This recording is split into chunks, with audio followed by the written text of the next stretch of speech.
Salut l'équipe, j'ai vu le film Spider-Head sur Netflix et comme d'habitude je vous fais une vidéo très courte sur mon avis et ma réaction. C'est une petite critique, on va pas se mentir, et on commence dès maintenant la vidéo. Let's go! Petit message avant de réellement commencer cette vidéo, on est plus de 1100 sur la chaîne, merci énormément à tous ceux qui se sont abonnés. Quant à ceux qui hésitent encore, abonnez-vous, c'est complètement gratuit, merci d'avance, merci. Rebonjour. Désolé pour le retard, monsieur Amnesty. T'es pas en retard. Joseph Kosinski est de retour avec Spider-Head pour Netflix. Alors, peut-être que ça ne vous dit rien, mais le monsieur en est à son deuxième film cet été, après la sortie de Top Gun Maverick, qui a cassé en deux le box-office américain. Spider-Head, tourné fin 2020 au milieu de la pandémie, est un trailer et une œuvre beaucoup plus petite et plus contenue que la suite à succès de Kosinski. Mais avec un casting 4 étoiles qui comprend de grands noms comme Chris Hemsworth et Miles Teller, il y a suffisamment de pièces en jeu pour que Spider-Head se démarque des versions originales de Netflix et pourquoi pas aller titiller Red Notice, surtout que le film en a la capacité. Spider-Head mélange des concepts intéressants avec de solides performances du cast pour créer un trailer de science-fiction fascinant, mais beaucoup moins en muscles que Chris Hemsworth. Miles Teller joue Jeff dans le film, un détenu purgeant sa peine dans l'établissement spécial de Spider-Head où le chef de la prison, Steve, effectue des tests sur les prisonniers avec des drogues conçues pour modifier le comportement humain. Les condamnés participent aux expériences avec l'impression que leur travail aidera la société à long terme. Mais Jeff a des soupçons sur ce qui se passe réellement et du coup, il tente de trouver un moyen de se libérer de Steve et d'échapper à Spider-Head. Le scénario est écrit par les scénaristes de Deadpool, Rhett Reese et Paul Wernick, et différent dans le style et le ton des méta-comédies pour lesquelles ils sont les plus connus.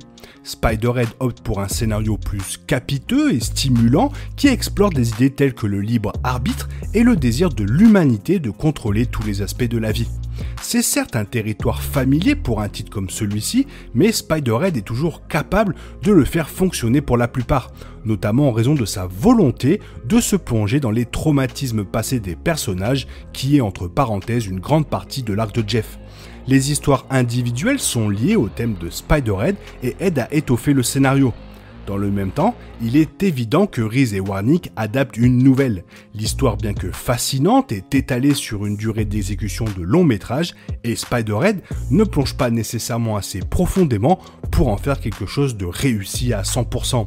En série, cela aurait pu être mieux pour détailler l'histoire en profondeur et pour nous laisser sur quelques cliffhangers. Le film est élevé par les performances de Hemsworth et Teller, faisant une grande partie du job pour le film. Le premier abandonne son personnage héroïque de MCU pour jouer un milliardaire louche, mettant en valeur ce que nous n'avons presque jamais vu de lui. Hemsworth s'amuse clairement avec le rôle, sa présence à l'écran rend Steve charmant, mais fucking troublant. Il est vraiment l'antagoniste de Spider-Head, mais grâce aux détails sur les origines de Steve, il se présente comme un personnage complet. Taylor fait un excellent travail en jouant Jeff, un homme qui est clairement troublé par son passé et qui est devenu blasé avec le projet. Son sort est sympathique et il est facile pour le public de s'identifier à lui grâce aux qualités d'homme qu'il apporte sur le rôle. Le casting de soutien dans Spider-Head est petit, mais a des acteurs remarquables comme Journey Smollett dans le rôle de Lizzie, une détenue pour lequel Jeff développe des sentiments amoureux, et Mark Paguyot dans le rôle de Verlaine, l'assistant de Steve qui commence à remettre en question le programme Spider-Head.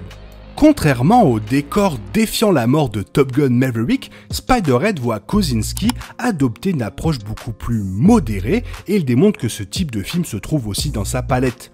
Il tire le meilleur parti des restrictions de production liées à la pandémie, il n'y a généralement pas plus de quelques acteurs ensemble dans chaque scène, ce qui améliore le film à certains égards. Cela donne le sentiment que Spider-Head est vraiment une installation éloignée du continent et de la surveillance des autorités, créant un sentiment de terreur et d'isolement qui souligne les luttes de Jeff et Lizzie.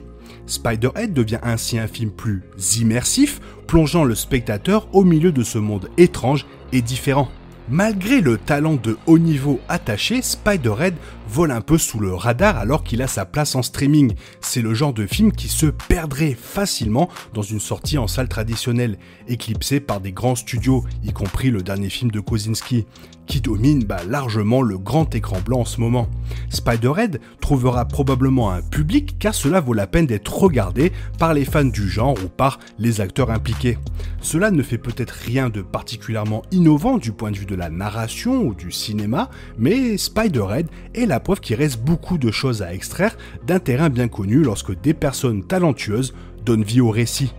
Et c'est pour ça que nous avons tous un abonnement Netflix, c'est pour voir ce genre de film qui se perdrait largement dans une sortie au cinéma, mais qui a largement sa place dans notre salon. Toi, qu'est-ce que tu en as pensé de ce film? Fais-le moi savoir dans les commentaires, ça me ferait extrêmement plaisir de savoir.